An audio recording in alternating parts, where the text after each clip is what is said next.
What it do, bruh? Talk of the town, Nintendo, Doc Trey, still holding it down, still make the best games, and you know this, bro. It's the truth. You don't like it, you can have that seat. Wow, so the complete silliness and ignorance that I've seen within the last 24 hours is blowing my mind.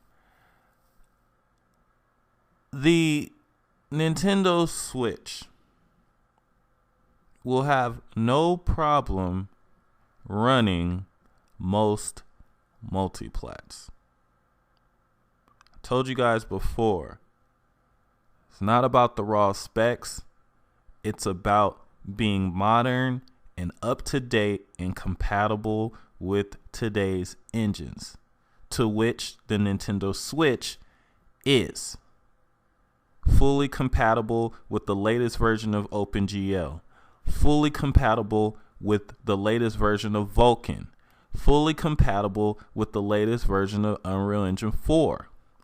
That, people, is what matters. You guys can talk about raw specs till your lips fall off. That isn't what's going to get the Nintendo Switch support. Having the ability to run these engines and be easy to develop for, plus selling well, is what's going to get the Nintendo Switch third-party ports.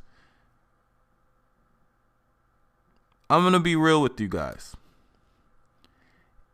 Even a system with the raw performance of the Nintendo Wii U, had the Nintendo Wii U been up to date like the PlayStation 4 and the Xbox One, and I'm not talking about power, had it been up to date, meaning had the graphics card been capable of graphics core next, like the other two, 90% of the multiplats out today would be able to run on the Wii U, let alone the Nintendo Switch. Fact.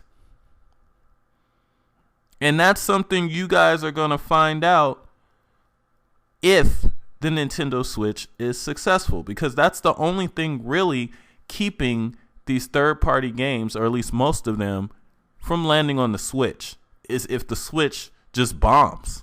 But if it sells well, these games will be there. Think of it like this. You remember when Watch Dogs was first shown and people were like, oh my gosh, that's a super next gen game. It'll never hit the Wii U. Hit the Wii U. Think about that, the last Tomb Raider game that came out that was ground up for the Xbox One exclusive. Then they come out with a 360 version that looked remarkably similar. This infatuation with raw specs is making you guys look freaking retarded. I have some news for you guys. A lot of these games that are coming out today don't really require as much horsepower as we're being led to believe. These developers can actually do a lot more with this stuff than we're seeing, which is why we have games from like Naughty Dog and the like that look way better than everything else. It's because more can be done. The Nintendo Switch has a modern API, and that's the most important thing that it could have. Hell, a modern API is honestly what kept the original Wii from getting a lot of multiplats. Look, I use this example all the time, but look at the comparison between Call of Duty 4 Reflex and Call of Duty 4 on the Xbox 360.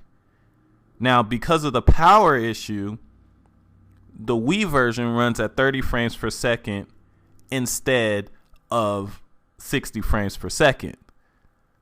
But when you look at the actual game, aside from the frame rate and the resolution, it looks like the 360 version without the shaders. And that's because the Wii was not modern enough to implement the shaders. Had it been, the difference would have been even smaller. I think you guys are going to be in for a rude awakening over the next couple of years. If the Nintendo Switch sells well, you guys are going to be surprised just how much performance the Nintendo Switch version is going to be able to pull off given its power envelope.